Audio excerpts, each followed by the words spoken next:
லைஃப்ல நம்ம பல மனிதர்களை சந்திக்கிறோம்.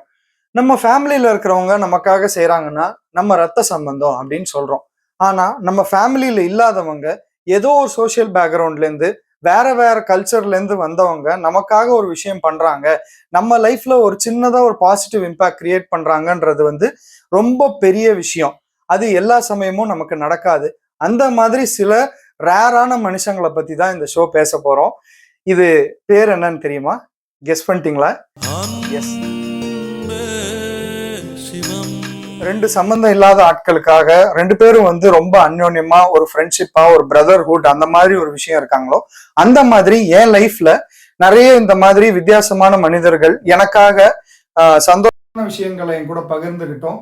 என்னோட சோகங்கள்லயும் என்னோட வருத்தத்திலையும் அவங்களும் பங்கேற்றுக்கிட்டு எனக்காக நின்னவங்களை பத்தி தான் நான் இதை பத்தி பேச போறேன். இது பேசிக்கா it is to give a tribute to the people who made a difference in my life.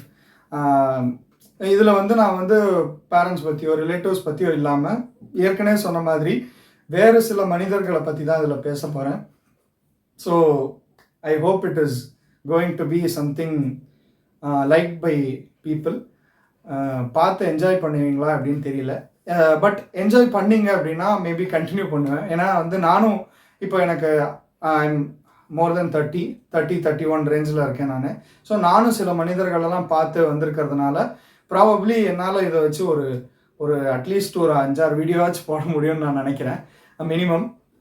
So இது ஒரு ப்ரோமோ மாதிரி தான். இதில் நான் எவ்வளோ விஷயங்கள் நான் சொல்ல போகிறேன் அப்படின்றது இருக்குது.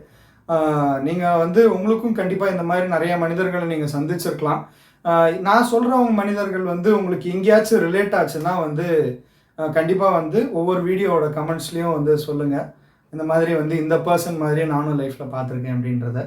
So hopefully this is going to make you enjoy and relate a lot.